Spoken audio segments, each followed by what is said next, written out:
Il est 19h sur CNews. Merci d'être avec nous pour Face à Philippe de Villiers. Cher Philippe, bonsoir. Bonsoir Elliot. Je savais. Bonsoir Geoffroy, bonsoir. Mais je savais, regardez, il est déjà dans les starting blocks. Vous êtes un homme heureux. Il y a un phénomène de mimétisme. C'est-à-dire ? Vous avez remarqué ou pas ? Non. Quoi donc ? Si, j'ai remarqué, c'est bon, c'est bon, je l'ai. Quoi, vous avez, vous aussi, vous avez votre badge pour le Paris Saint-Germain ? Il est allé cette semaine dans un magasin. Exactement. Acheter la même cravate. J'avais compris. Philippe, faites attention parce que c'est une fake news. Je porte cette cravate depuis au moins... c'est Noël. Depuis Noël. Non, elle est toute neuve. Elle est... Mais c'est bien. Je vais demander le VAR. Vous savez, ça fonctionne très bien en Ligue des Champions. C'est bien, mais il faut que vous gardiez quand même de la distance avec votre invité. Mais j'ai compris une chose, c'est l'écran de fumée, pour ne pas commencer par Elliot, félicitations, je pense à vous depuis le 11 mars et la victoire du Paris Saint-Germain, ainsi que Benjamin No qui est en régie, qui est un journaliste sérieux et un supporter heureux. Oui. Vous aussi, vous l'êtes. Oui, mais écoutez, je suis content pour vous. Et comme le Barça a gagné, en plus, tout va bien. Ça pourrait être, vous imaginez, s'il y a une finale de Ligue des Champions à Munich, Paris Saint-Germain-Barça, oui. Je vous préviens, Philippe, moi je ne vous parle plus si on perd. Hein. Le divorce sera acté ce soir-là. Terminé.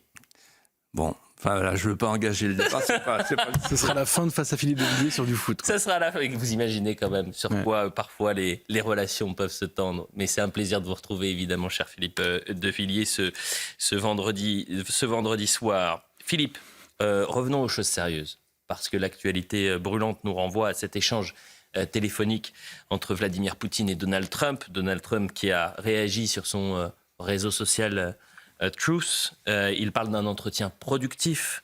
Il aurait demandé à Vladimir Poutine d'épargner la vie de milliers de soldats ukrainiens. Nous avons eu de très bonnes discussions productives avec le président russe Vladimir Poutine hier.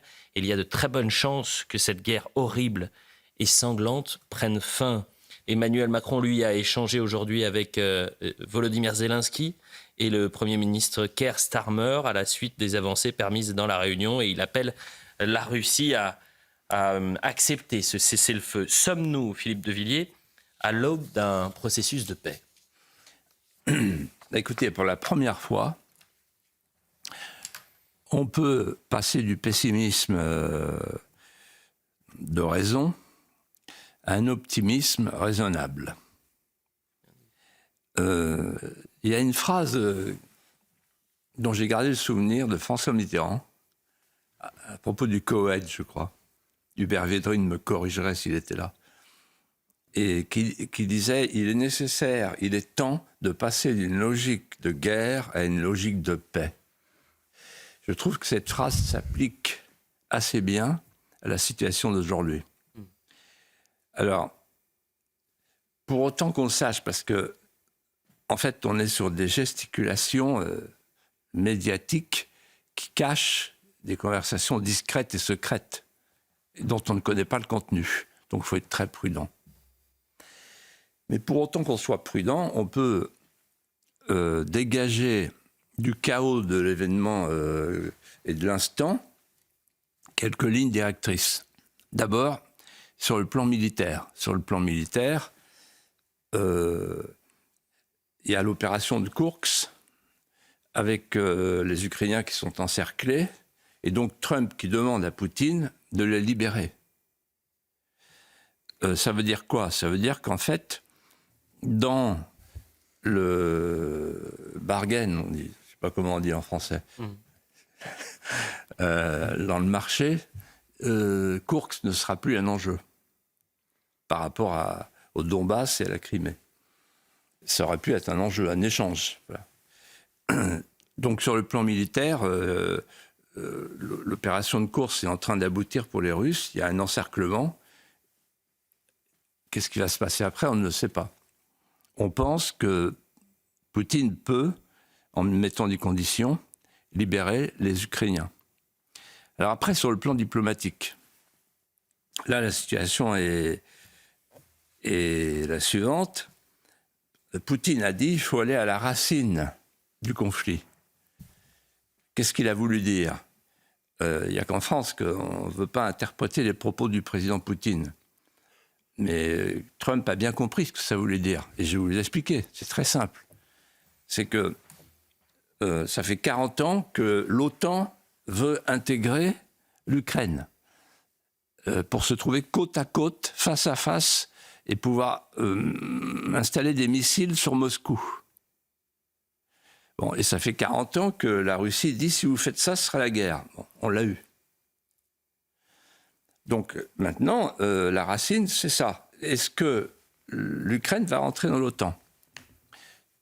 Poutine a expliqué à Trump non. Et d'ailleurs, Trump s'est laissé aller à dire ça n'est pas possible. Et même Biden, auparavant. Donc il y a la question, l'entrée dans l'OTAN de l'Ukraine. C'est la première conversation. Deuxième conversation, c'est la question des territoires conquis ou des territoires perdus, selon le côté ukrainien ou russe. Donbass, Crimée. La Crimée qui a été rattachée par référendum à la Russie, mais qui a toujours été russe ou russophone depuis très très longtemps, en 2014. Donc là aussi, Trump a déjà se laissé aller à dire on ne reviendra pas sur les territoires perdus. Et à mon avis, la pierre d'achoppement, elle n'est pas là, elle est sur les troupes d'interposition. C'est-à-dire que Poutine dit à Trump « Je ne veux pas des Européens parce que les Européens, c'est l'OTAN. Et donc, je ne veux pas que par un détour, le détour des troupes d'interposition, l'OTAN remette un pied en Ukraine. » Et puis, il y a beaucoup d'autres questions qui sont des questions de détail, mais qui peuvent faire capoter, évidemment, la paix. Je pense néanmoins que, contrairement à ce que disent tous les journalistes français, il y a même des chaînes spécialisées qui, après avoir expliqué que la Russie allait perdre, ont expliqué que de toute façon Poutine n'accepterait jamais la trêve, etc. Et là, qui m'a dit oui, mais en fait, il manœuvre pour pas accepter. Enfin, je pense que Trump et Poutine ont la volonté de mettre fin au conflit. Et alors la question qui se pose, que je vous pose, les hommes politiques européens, ils sont où ? Eh bien, on revient au foot, mon cher Elliot. Ils sont coupeurs de citron. D'ailleurs, on a vu la déclaration de Joe Biden, de Donald Trump, lorsqu'il exhorte Vladimir Poutine de laisser sains et saufs les soldats ukrainiens. Ça vient peut-être balayer les thèses qu'on a pu entendre ces dernières semaines d'un Donald Trump qui est en fait un proxy de Moscou, une sorte d'agent du KGB. On a pu entendre ça depuis l'altercation entre Volodymyr Zelensky et Donald Trump à la Maison-Blanche. Vous en pensez quoi, Philippe ? Moi, ce que je pense, c'est que sous ces allures brutales d'homme d'affaires cynique qui fait des deals, pour reprendre l'image de la presse française, Trump, il est intelligent, il est assez subtil, il sait faire du stop and go en diplomatie, c'est-à-dire il insulte Zelensky, après il le rattrape, il le prend par le collet, il dit maintenant mon petit gars, tu vas t'excuser, etc. Et mine de rien, peut-être qu'on va découvrir dans quelques jours ou dans quelques semaines qu'il avance. Parce que mine de rien, il avance. Il y a un projet de trêve. Alors, ce n'est pas encore la paix, on est loin de la paix, mais pour l'instant, je pense qu'on a un président des États-Unis qui est assez vif, assez subtil dans la négociation, et qui met la pression nécessaire sur les Ukrainiens, sur les Européens. Non, sur les Européens, ils ne s'en occupent même plus, ils n'existent plus. Mais sur les Russes et sur Poutine. D'ailleurs, en ce moment, il y a un négociateur qui est à Moscou, un négociateur américain. Donc, ils sont en train de discuter, là, pendant qu'on se parle. Et si ça se trouve, ils avancent. Donc, je pense qu'on est petit à petit en train de sortir de la logique de guerre. Quand on a l'expérience des négociations de paix, et quand on a un peu de connaissances historiques, on voit bien qu'on est il faut peser des œufs de mouche dans les balances de toile d'araignée. on est entre la guerre et la paix, mais on n'est plus tout à fait dans la guerre. Donc, franchement, il faut se réjouir. Dans ce contexte, Philippe de Villiers, de guerre et de menaces, vous vouliez revenir sur l'idée de gouverner par la peur. Et dimanche dernier, l'Élysée démentait sur ses réseaux sociaux une information, et je me tourne vers vous, Geoffroy Lejeune, du JDD. L'Élysée veut faire peur entre guillemets, et donc l'Élysée a tweeté. La présidence de la République dément avoir employé les termes faire peur qui lui sont prêtés dans l'édition du jour du JDD. Et un peu plus loin dans ce message était inscrit le moment exige lucidité, patriotisme et sens de l'unité nationale. Philippe de Villiers, n'existe-t-il qu'une seule alternative, à savoir la ligne du chef de l'État? Vit-on dans un monde en quelque sorte polarisé entre les patriotes et ceux qui sont les nouveaux collabos? Alors d'abord, Elliot, vous me permettrez de m'adresser au directeur des rédactions du JDD et du JD News pour le féliciter, parce que moi, c'est la première fois que je vois l'Élysée prendre à partie un journal. Ça veut dire que ça fait mal. Prendre à partie un journal en faisant un communiqué. Un communiqué en réponse à un article commandé par Geoffroy Lejeune. Et donc, en fait, petit à petit, votre journal, que je lis ligne à ligne chaque semaine, ainsi que le JD News, c'est une vraie réussite. Voilà. Donc j'en profite pour faire une parenthèse chaleureuse et affectueuse. Merci. Alors maintenant, il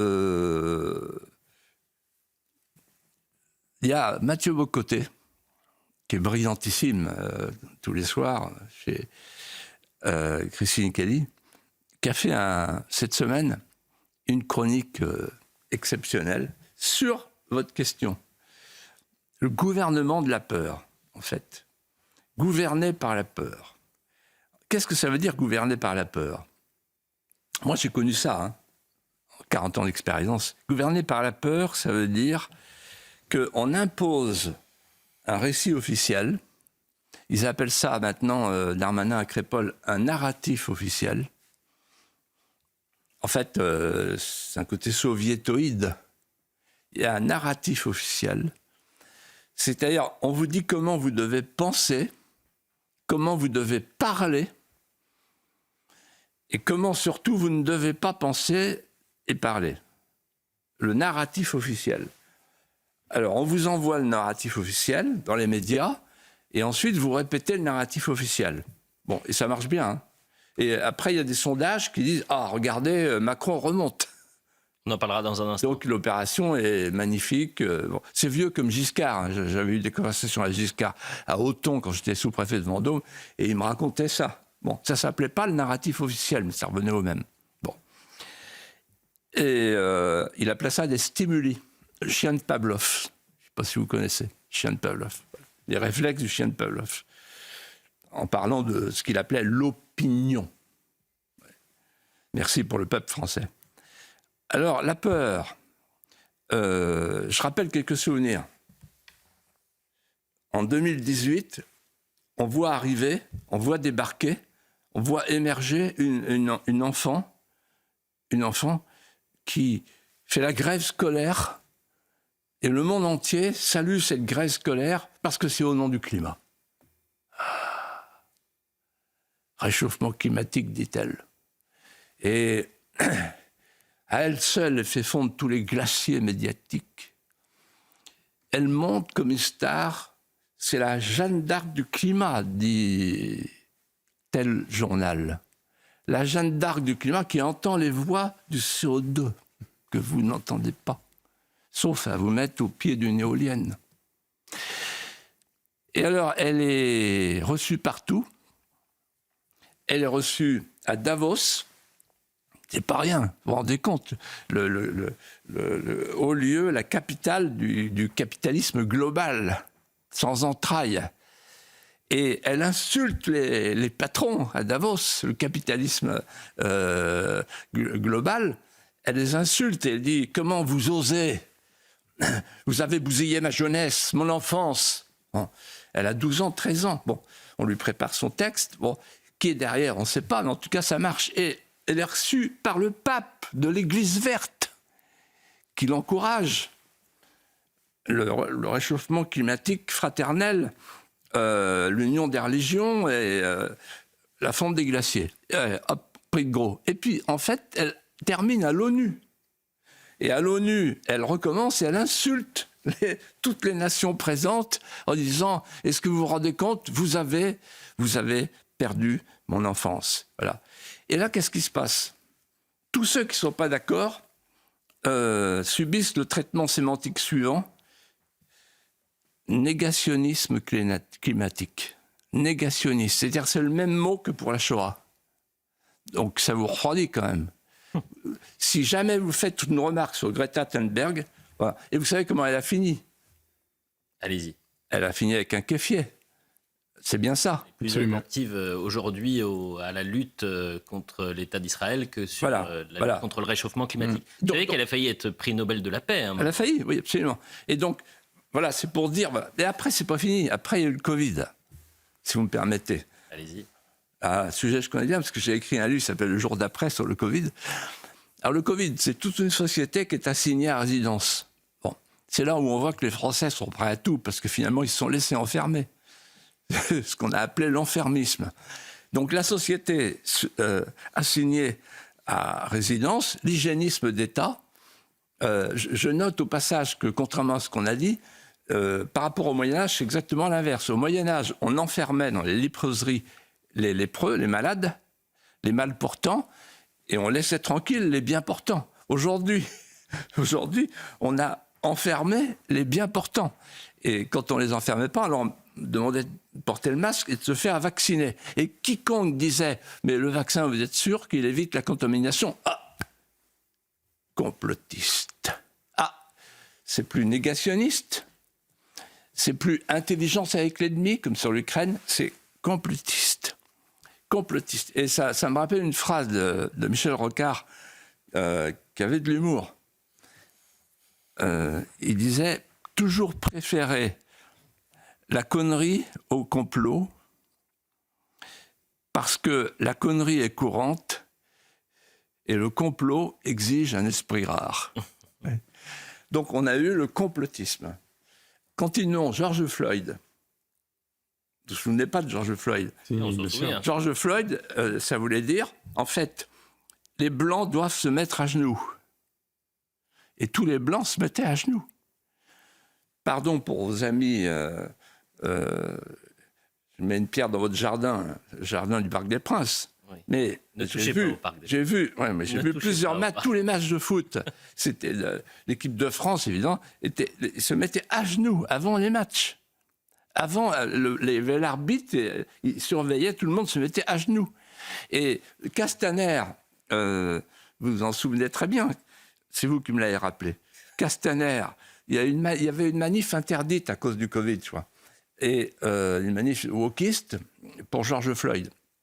Et on lui dit, sur une chaîne concurrente, « Mais vous avez autorisé la manif ?» Et il dit « Non, je ne l'ai pas autorisé, mais je l'ai toléré parce que vous comprenez, l'émotion mondiale est plus forte que les règles juridiques. » Et on lui dit « Mais vous êtes prêt à vous mettre à genoux ?» Il dit « Oui, je suis prêt à me mettre à genoux. » Un genou à terre, ça s'appelle un genou à terre.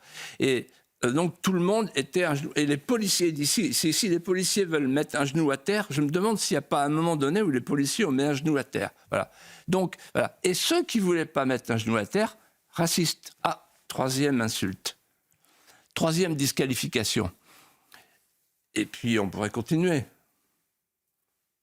Il y a eu Crépol. Extraordinaire. Crépol, avec le ministre de l'Intérieur, qui nous explique que c'est un fait divers et que le danger, c'est la fachosphère, qui a manifesté 3 jours après Crépol. Expédition punitive, racisme anti-blanc. Et il explique, je le rappelle, je raconte dans mon livre mémoricide cette histoire, parce que je la trouve drôlissime, à chaque fois elle me fait pleurer de rire. Il y a Darmanin qui arrive, et Darmanin, il recule jamais devant un mensonge. Ça, c'est sa force. Parce que c'est le mentir vrai d'Aragon. Il paraît, on en parlera peut-être tout à l'heure, il était chez Sonia Mabrouk avant-hier, il ment comme il parle, mais ça ne se voit pas, parce qu'il paraît sincère, il a son petit air comme ça, bon, de jeune homme. Bon. Et là, il dit, le danger, Monsieur Lejeune, Elliot, c'est gros lardon. Parce qu'il y avait un mec qui dirigeait, ils étaient 30 à manifester, et celui qui était en tête, un peu corpulent, était surnommé Gros Lardon. Bon. Et il disait, la France a peur de Gros Lardon. Et les gens disaient, oui, Gros Lardon, où il est Gros Lardon? Tout le monde cherchait Gros Lardon. Et pire que ça, la chaîne CNews était accusée de protéger des petits lardons. Je me souviens à l'époque. Bon, donc en fait, voilà, le gouvernement par la peur, ça consiste à imposer le narratif officiel, et à partir du narratif officiel, vous disqualifiez les gens. Alors en ce moment, le narratif officiel, c'est il n'y a qu'une menace, la Russie. Ah, vous ne le croyez pas? Ah, vous avez un doute? Ah, vous voulez la paix? Vous voulez la paix? Ah, donc vous êtes un agent mousquetaire. Donc, en fait, attention, parce qu'il y a les patriotes et les collabos. Et donc, si vous voulez la paix, ça veut dire que vous n'êtes pas un vrai patriote. Et si vous n'êtes pas un vrai patriote, ça s'appelle l'intelligence avec l'ennemi. Et le ministre de l'Intérieur sur RTL a dit, mais peut-être qu'on va mettre sur écoute les gens qui sont pas patriotes. Ça peut aller loin, tout ça. Voilà, il faut réfléchir. Les gens qui nous gouvernent, en fait, sont tellement faibles qu'ils n'ont que la peur pour se substituer à l'obéissance d'un sentiment qui n'existe plus. Parce que l'obéissance d'un sentiment, il faut qu'elle réponde à l'auctoritas et à la potestas, les deux. Or, ils n'ont plus la potestas qui est partie à Bruxelles et ils n'ont plus l'auctoritas qui est dans les médias. Philippe de Villiers, Geoffroy Lejeune, la publicité. On revient dans un instant avec énormément de choses à traiter pour la deuxième partie de Face à Philippe de Villiers. À tout de suite. De retour pour la suite de Face à Philippe de Villiers, toujours avec Philippe bien sûr et Geoffroy Lejeune. Philippe, j'aurais pu vous féliciter avant tout début d'émission, parce que si on vous retrouve chaque vendredi soir sur CNews et chaque samedi matin sur Europe 1, vous êtes le parrain d'une nouvelle émission qui sera à retrouver le mardi soir à 21h sur CNews avec Sonia Mabrouk. La première, c'est ce mardi, Destin d'exception. Et donc, vous allez vous entretenir avec la brillante et excellente Sonia Mabrouk. Félicitations, Philippe. Je vous remercie. Et je remercie Sonia Mabrouk parce que c'est une émission qui va faire beaucoup parler et qui va au fond des choses, d'après ce que j'ai compris. C'est une introspection. Vous vous souvenez, dans le temps, il y avait Jacques Chancel. Et le nouveau Jacques Chancel, en fait, c'est une femme, Sonia Mabrouk. Voilà, donc je vais répondre à toutes les questions mardi soir. Vous allez revenir sur les différentes époques qui ont marqué, les différents lieux qui ont marqué votre parcours. Ouais. Normalement, on fait ça quand le mec est mort. Et là, c'est quand il renaît de ses cendres, c'est ça? Oui, c'est ça. C'est pour les morts et les phénix. Et les phénix, bon, très bien. Eh bien, écoutez, je vous écouterai attentivement ce mardi à 21h sur CNews avec Sonia Mabrouk pour Destin d'exception. J'aurais pu aussi vous féliciter parce que vous continuez d'exploser les scores avec votre livre, Mémoricide. Ça grimpe, ça grimpe, ça grimpe. Incroyable. Qu'est-ce qui se... En fait, vous continuez à être lu avec plus de 220 000 lecteurs, si je ne m'abuse. C'est ça, Philippe de Villiers. Revenons à notre actualité. Vous parliez du narratif officiel du gouvernement par la peur, de gouverner par la peur. Bon, l'effet drapeau, c'est aussi une expression qu'on a beaucoup entendue ces dernières semaines. Semble-t-il, elle a l'air de fonctionner du côté d'Emmanuel Macron, qui a pris 6 points de confiance en l'espace d'un mois. Sa cote de popularité, donc, explosé, plus 6 points. La guerre en Ukraine, il y a 2 séquences vraiment très importantes cette semaine qu'on a vécues, Philippe de Villiers. D'abord, le processus de paix qui s'est joué à Riyad, entre la délégation ukrainienne et américaine mardi.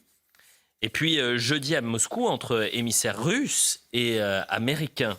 Et dans le même temps, à Paris, on organisait l'Europe de la défense, avec une polémique qui s'est installée aussi cette semaine lorsque le ministre de l'Intérieur, le ministre de la Justice, a rappelé la difficulté d'expulser des ressortissants tchétchènes qui auraient ensuite commis des actes terroristes. Et vous vouliez revenir sur cette semaine-là. Je vous propose d'écouter d'abord le garde des Sceaux. C'est parfois la même chose, la menace russe et la menace terroriste. Ceux qui assassinent... Islamiste ? Oui, bien sûr. Ceux qui assassinent Samuel Paty, c'est qui ? C'est des citoyens russes, tchétchènes. Quand j'étais ministre de l'Intérieur, la Russie, c'est des centaines de citoyens russes qu'elle ne veut pas reprendre. Je constate d'ailleurs que Mme Le Pen et M. Bardella n'attaquent jamais la Russie pour dire qu'ils ne reprennent pas leurs citoyens russes, tchétchènes, ingouches. Ceux qui passent à l'acte, en France, c'est aujourd'hui des Tchétchènes, des citoyens russes. C'est eux que nous surveillons en premier, d'ailleurs, d'après les services de la DGSI. C'est eux qui sont capables de faire des attentats d'ampleur. On en a déjoué en 2022 à Strasbourg. Et c'est eux qui ont assassiné Samuel Paty et Dominique Bernard. Geoffroy Lejeune. Philippe Elliott a rappelé les grands événements. Comment faut-il lire, selon vous, ce qui s'est passé cette semaine ? Alors, c'est une semaine très intéressante qu'il faut décrypter. En fait, c'est un double glissement du centre de gravité de la vie politico-médiatique française. Le premier déplacement du centre de gravité, c'est le déplacement du centre de gravité diplomatique. Alors, je voudrais le dire parce que tout le monde le sent, mais personne ne le dit explicitement. Lorsque une guerre a lieu dans l'histoire de l'humanité, et que après la guerre, on fait la paix, il faut toujours regarder le lieu où on fait la paix pour comprendre le rapport de force du moment. C'était vrai chez les Grecs, chez les Romains, et évidemment dans toute l'histoire de France. Exemple, quand il y a la guerre la guerre entre l'Allemagne, la France, etc., la fameuse guerre où on met fin à la guerre au traité de Westphalie. C'est à Münster qu'on fait la guerre, qu'on fait la paix, la guerre de 30 ans. C'est-à-dire, en fait, une guerre européenne, une paix européenne et une négociation européenne, au cœur de l'Europe. Si on regarde dans une toute autre période, en 1494, j'ai déjà parlé de traité de Tordesillas la semaine dernière, j'en reparle parce que sous un autre angle. Tordesillas, c'est en Castille. Donc en fait, c'est une domination castillane du monde qui propose le partage entre les Portugais et les Espagnols des colonies toutes neuves de l'Amérique. Et donc c'est une colonisation castillane, principalement castillane. Christophe Colomb est parti de la Castille. C'est une paix castillane et c'est une ville castillane, Tordesillas. Mais il y a plus intéressant pour nous, dans le cas présent. Vous allez voir où je veux en venir. C'est la paix américaine, la guerre d'indépendance. Quand elle finit, donc c'est une guerre américaine, c'est une paix américaine, les États-Unis se détachent de l'Angleterre. Signature, négociation et signature, traité de Versailles. Ça veut dire que c'est la France qui est le premier pays du monde. Or là, qu'est-ce qu'on a eu ces jours-ci, au cours de cette quinzaine? On a une guerre européenne. On cherche à faire une paix européenne. Ce n'est pas les Européens qui cherchent à faire la paix européenne. Eux, ils veulent la guerre. Ce sont les Américains et les Russes qui se réunissent où? En Arabie. Donc, c'est le Kamis et le Kéfier qui président à l'arbitrage de la fin d'une guerre en Europe. Mais c'est tout un symbole. C'est le Sud global qui arbitre les conflits de la vieille Europe. Tout un symbole qui devrait nous donner à réfléchir. C'est en Arabie qu'on règle les problèmes de l'Europe. On parle du Sud global, là on y est. Et le deuxième déplacement du centre de gravité, vous avez fait allusion, c'est le changement d'ennemi. Du temps de la loi sur le séparatisme, etc., l'ennemi c'était le terrorisme islamique. Aujourd'hui, l'ennemi c'est la Russie. Et pourquoi je parle de ça? Parce que devant Sonia Mabrouk, Darmanin a eu le culot d'aller plus loin.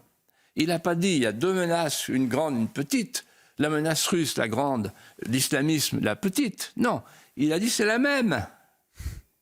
Il a dit, il y a une seule menace, c'est la menace russe. Et Sonia Mabrouk lui dit, mais quand même, l'islamisme... Et il dit, ah non, c'est pareil, la preuve. La preuve, l'assassinat de Dominique Bernard et de Samuel Paty. Et là, il y a 2 personnes qui ont réagi. Une journaliste qui s'appelle Charlotte Dornelas, parce qu'elle s'est souvenue qu'elle avait interviewé Darmanin le 23 octobre 2024, et la sœur de Samuel Paty, Michael Paty, qui a dit « Mais dans le dossier judiciaire que j'ai pu consulter, il n'a jamais été question de la Russie. » Et ensuite, elle a ajouté, Michael Paty, quand l'État a voulu renvoyer Lingouche, qui avait assassiné Dominique Bernard, c'est pas la Russie qui l'a refusé, c'est la France à cause des associations, le Parti communiste, la CIMAD, etc., qui ont empêché à Rennes, à l'aéroport, l'avion de partir. Et ensuite, ce sont nos lois à nous et la Cour européenne des droits de l'homme qui ont empêché et qui empêchent parfois le départ de terroristes dans leur pays d'origine, c'est-à-dire les Tchétchènes, les Ingouches, etc. Mais ça va plus loin. Parce que dans cet article que j'ai relu tout à l'heure, c'est hallucinant. Darmanin dit, à l'époque ministre de l'Intérieur, on n'a aucun problème pour les laisser passer consulaires avec les Russes. Notre problème, il n'est pas là. Notre problème, c'est notre droit. Et c'est la Cour européenne des droits de l'homme. En d'autres termes, et on oublie de dire que les Russes, ils ont été logés à la même enseigne. On avait traité ça ensemble, tous les 3. Il y a eu un attentat en Russie, aux portes de Moscou. Un attentat islamiste. Et donc, c'est pas Poutine qui crie Allah Akbar. Faut quand même pas pousser mémé dans les bégonias. Et donc, en réalité, l'assassin de Dominique Bernard, l'assassin de Samuel Paty, ce sont des islamistes qui crient Allah Akbar et qui tuent non pas au nom de je ne sais quelle Russie imaginaire, mais au nom de l'islam radical. Voilà. Et donc, là, je prends flagrant délit le ministre de la Justice, c'est inquiétant, il garde des Sceaux. Hein. Donc, le garde des Sceaux qui n'hésite pas à dire des contre-vérités, alors même qu'il avait fait une interview il y a 1 an où il disait le contraire de ce qu'il dit maintenant, c'est affolant, quoi. Je ne sais pas, mais les gens qui nous regardent, qui nous écoutent, voilà. Comment mettre la Russie, comment faire de la Russie un État islamique, alors que la Russie a été victime elle-même de l'État islamique. Alors on peut faire tous les reproches à Poutine, mais pas de crier à l'Akbar. Pour l'instant, c'est pas le cas. Autre question, celle du nucléaire. Philippe de Villiers, avec cette question, faut-il mutualiser la dissuasion française au profit des pays européens? Et je vous propose une déclaration de Marine Le Pen, qui était l'invitée de CNews ce jeudi matin. Emmanuel Macron, jusqu'à présent, il vendait, si vous voulez, des transferts de compétences. Aujourd'hui, il est en train d'effectuer des transferts de puissance. En tout cas, il le souhaite. Et tout le débat qu'il a ouvert sur la dissuasion nucléaire est un débat qui est profondément anti-gaullien. Il dit, je vais ouvrir le débat. Mais ça veut dire que donc, il n'est plus dans la vision du général de Gaulle s'il ouvre le débat. On est d'accord. C'est qu'il y a quelque chose de nouveau qu'il souhaite. Or, qu'est-ce qu'il peut vouloir de nouveau d'autre que, encore une fois, une forme de partage acté de la dissuasion nucléaire? J'y suis fondamentalement opposé. Voilà. Parce que c'est un outil de puissance française et qu'il doit rester cet outil français. Geoffroy Lejeune. Le nucléaire s'invite à nouveau dans les débats. Philippe, quel est votre regard sur cette arme aujourd'hui ? Je trouve que Marine Le Pen a dit l'essentiel. L'arme nucléaire, en fait, je vais vous dire, je crois, c'est une arme rustique par excellence. Qu'est-ce que j'appelle une arme rustique ? C'est si tu fais un pas de plus dans mon champ, je rase ta maison. C'est rustique, vous voyez. En fait, c'est le principe de la vulnérabilité mutuelle. c'est la dissuasion du faible au fort par le pouvoir égalisateur de l'atome. C'est une arme, en fait, qui repose sur la crédibilité d'un homme. Hubert Védrine disait que Mitterrand lui disait souvent la dissuasion, c'est moi. C'est bien vu. C'est-à-dire que, vous savez, Oscar Wilde disait la beauté, c'est dans le regard de l'autre. Pareil pour la dissuasion. La dissuasion, c'est dans le regard de l'autre. C'est la peur de l'autre. Parce que c'est une arme de non-emploi. Et en fait, ça repose sur la souveraineté, sur le principe de la souveraineté. On ne peut pas partager la souveraineté. Ce que fait Emmanuel Macron, avec son idée de la mutualisation du nucléaire, c'est un attentat à la souveraineté. Il veut partager la souveraineté. Et surtout un manquement à la règle que rappelait Marine Le Pen tout à l'heure, qui est celle de l'ambiguïté stratégique. Le silence. Le silence est le fondement de la doctrine d'emploi du nucléaire. C'est-à-dire, je ne dis pas où sont mes intérêts vitaux. Le général Gallois, que j'ai bien connu au moment du traité de Maastricht, qui était un homme remarquable, l'inventeur de la bombe atomique, me disait... je cite de mémoire les 3 éléments du nucléaire, les 3 éléments constitutifs des intérêts vitaux. Il y a l'intégrité d'un territoire. Le territoire, c'est la France. Ensuite, la protection d'une population. La population, c'est la population française. Et troisièmement, ce qu'il appelait les intérêts vitaux. Et les intérêts vitaux, on ne les définit pas à l'avance. Vous voyez ? Il ne faut pas que l'adversaire potentiel sache à l'avance jusqu'où je suis capable d'aller. Sinon, il n'y a pas de dissuasion. Voilà. Et donc, en fait, on est gouverné par les enfants de cœur. C'est pas pour ça qu'ils vont à la messe. Autre sujet à présent, Philippe de Villiers, la France insoumise, et on en revient à une question nationale, la France insoumise a ciblé 2 de nos confrères, de nos amis, à savoir Cyril Hanouna et Pascal Praud, à travers des affiches pour un rassemblement organisé le 22 mars prochain, intitulé « Manifestation contre l'extrême droite, ses idées et ses relais ». Et ils ont été accusés, et vous voyez donc ces images, d'avoir emprunté pour représenter Cyril Hanouna des codes antisémites des années 30. LFI a retiré ce visuel, mais n'a jamais présenté ses excuses ou exprimé le moindre regret. D'ailleurs, Jean-Luc Mélenchon a dit « Lâchez-nous, nous ne sommes pas antisémites ». Cyril a décidé de porter plainte. Philippe de Villiers, que vous inspirent ces affiches et pourquoi il n'y a pas eu de condamnation de l'ensemble du monde médiatico-politique ? D'abord, je voudrais dire ma sympathie et mon affection à Cyril Hanouna, qui est un ami personnel. Et j'imagine sa peine.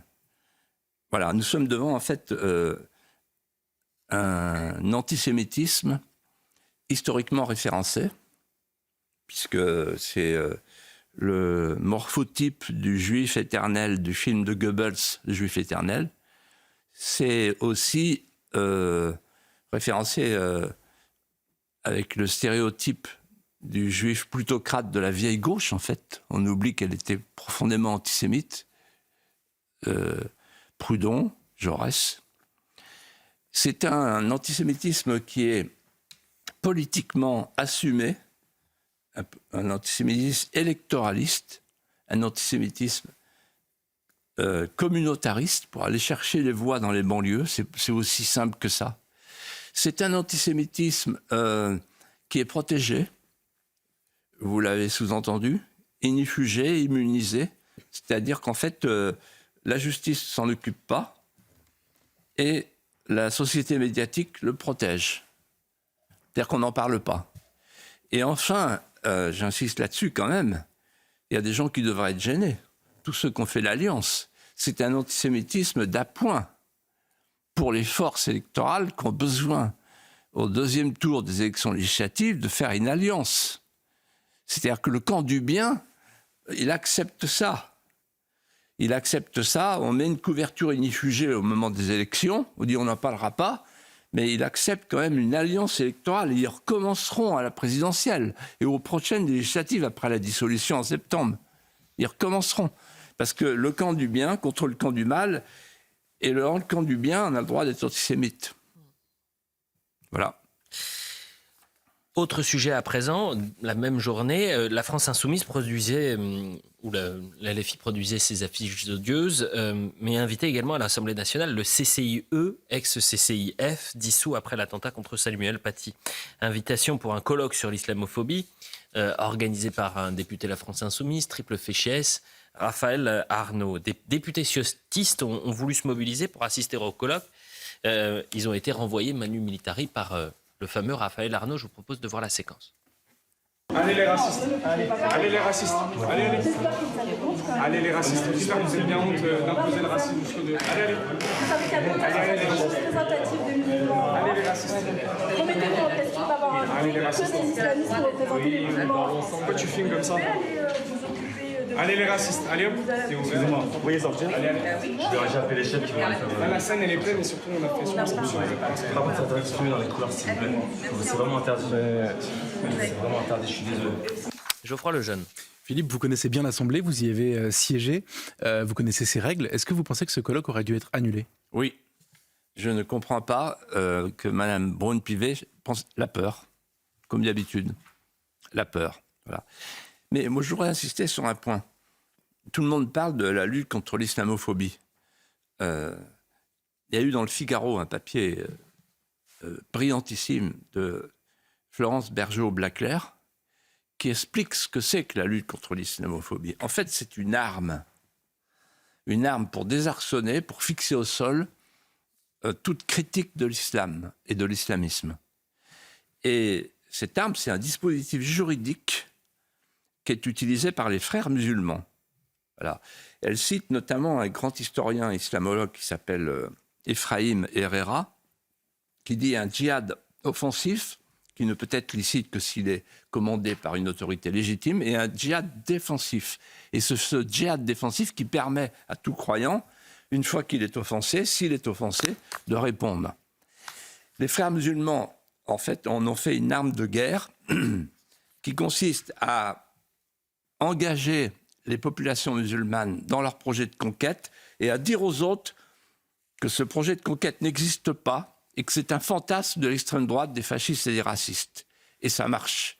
En d'autres termes, la lutte contre l'islamophobie, c'est l'arme des islamistes pour fixer au sol, démoraliser, culpabiliser tous ceux qui veulent critiquer le Coran, la charia, la sunna, mais aussi le voile, mais aussi le halal, etc. Vous voyez par exemple en ce moment ce qui se passe dans le sport avec la ministre des Sports. Immédiatement on crie « attention, attention, pas d'islamophobie ». Et tout le monde est fixé au sol. Voilà. En réalité, en 2002, je crois, Youssouf El-Qaradawi, le grand prophète de l'islamisme, des frères musulmans, avait eu une phrase qui m'avait beaucoup marqué, que je vais essayer de retrouver avec vous. Avec vos lois démocratiques, nous vous coloniserons, et avec nos lois coraniques, nous vous soumettrons. Voilà, c'est un bon loi. L'islamophobie, d'ailleurs, ce terme, j'ai le souvenir d'un entretien de Gérald Darmanin chez vous, quand je dis chez vous, au JDD, où il disait justement que ça avait été pensé, inventé par les frères musulmans et utilisé par les frères musulmans. C'est simple. Alors, Staline a inventé le mot fascisme pour fixer les adversaires du communisme, et c'est l'imam Khomeini. C'est Khomeini qui a inventé le mot islamophobie et qui a dit, voilà, pour les Occidentaux, voilà ce qu'il faut leur mettre sous les yeux. Attention, vous êtes islamophobe. Il nous reste encore quelques minutes, Philippe de Villiers. Vous allez faire un heureux ce soir, parce que nous ne parlerons pas des 100 jours de François Bayrou et du bilan de François Bayrou. On se garde ça pour la semaine prochaine. D'accord ? Oui, on fait fromage ce soir et puis dessert la semaine prochaine. Exactement. C'est un sujet très sérieux et je sais que c'est un sujet qui vous tient à cœur, Philippe de Villiers, à l'heure où l'antisémitisme en France explose, où l'on vient nazifier les adversaires et de fait relativiser ces heures sombres de notre histoire. Vous souhaitez nous parler de Benjamin Fondane, un philosophe tué dans les camps d'Auschwitz en octobre 1944. C'est une histoire qui vous est chère, Philippe. Pourquoi ? C'est une histoire très personnelle, j'ai hésité à la raconter, mais voilà, c'est pour rendre hommage aussi à mon papa. qui était un grand officier résistant, qui a terminé sa guerre, le pauvre, au camp de représailles de Lübeck, parce qu'il avait sauvé un officier juif qui s'appelait Gilbert Cain Salvador, qui est son ami d'enfance, à Metz. Et ils se sont évadés ensemble, ils se sont retrouvés ensemble, ils étaient à Lübeck ensemble. Et mon père nous disait à ses enfants, en fait, vous savez, les enfants, ce qui m'a sauvé, c'est l'écriture et la lecture. Il écrivait, souvent sans réponse. Les lettres n'arrivaient pas. Et puis il lisait. Et il lisait, je lisais, je me souviens, Le soulier de satin de Claudel, La Cerisay de Tchekhov. Et puis les lettres des soldats dans l'histoire de France. Il parlait de Puebla, il parlait de Bazaine, etc. Et il s'est arrêté sur 3 lettres en particulier qui m'ont marqué. La première, c'est celle de Dorgelès à ses camarades de combat dans la tranchée des baïonnettes. Dorgelès qui dit « Chers camarades, c'est maintenant que vous allez souffrir, c'est maintenant que vous allez mourir. Le temps va effacer vos visages et jusqu'à vos croix insignifiantes. Les voiles de deuil, comme les feuilles d'automne, tomberont. Et l'image du soldat disparu s'effacera lentement dans le cœur consolé de ceux qui l'aimaient tant. » Dorgelès et Croix de Bois. La deuxième lettre, c'était d'Estienne d'Orve, un grand marin, un grand officier. C'est la lettre à ses enfants, la dernière. Il écrit la veille de sa mort. Il sait qu'il va être exécuté par les Allemands. Et il dit à ses enfants, ne pleurez pas, n'oubliez jamais, et cultivez le souvenir, non pas le mien, mais celui de la France, n'oubliez jamais que j'ai fait tout ça, que j'ai résisté pour une seule raison, la grandeur de la France. Et puis il y avait une troisième lettre de Benjamin Fontaine que lui avait donnée son ami Gilbert Cain Salvador à Lübeck. C'est à vous que je parle, homme des antipodes. Je parle d'homme à homme, avec le peu en moi qui demeure de l'homme, avec le peu de voix qui me reste au gosier. Un jour viendra, c'est sûr, de la soif apaisée, nous serons au-delà du souvenir. Alors, souvenez-vous que j'avais un visage comme vous, une bouche qui priait comme vous. Quand une poussière entrait ou bien un songe dans l'œil, cet œil pleurait un peu de sel. Et quand une épine mauvaise égratignait ma peau, il coulait un sang aussi rouge que le vôtre. Lorsque vous foulerez ce bouquet d'orties qui avait été moi dans un autre siècle, dans une histoire qui vous semblera périmée, souvenez-vous seulement, souvenez-vous que j'étais innocent et que tout comme vous, mortel de ce jour-là, j'avais un visage comme vous, marqué par la colère, la joie, la pitié, un visage d'homme, tout simplement. Merci Philippe de Villiers pour ce rappel et cette lettre absolument bouleversante de Benjamin Fontaine, je le disais, tué dans les camps d'Auschwitz en octobre 1944. Et à mardi. Et à mardi, bien sûr, vous avez raison. Et là, on en revient à l'actualité plus heureuse, puisque de mardi, on vous retrouvera pour Destin d'exception sur CNews, avec Sonia Mabrouk, un nouveau rendez-vous, émission exceptionnelle, Destin d'exception, vous allez retracer les grands moments de votre histoire politique, mais pas que, j'imagine. Vous allez nous parler du Puy du Fou quand même un peu. Vous ne dites rien ? Moi j'ai une question, c'est est-ce que vous allez dire des choses qu'on ne sait pas déjà, Elliot et moi ? Ah bah oui, bien sûr. Ah bah L'émission est faite pour ça. Bah bien sûr. Ah bah oui. Ah bah là, j'ai hâte. C'est que des scoops. Oui. Mais Et je vais vous dire un truc. Déjà, dans Paris, beaucoup de gens tremblent. Non mais je vous dis, vous avez fait un heureux ce soir. Je suis sûr que du côté de Matignon, il y a eu un petit yes. Il n'a pas parlé des 100 jours. Oui. Parce que les 100 jours de François Bayrou, ce sera la semaine prochaine.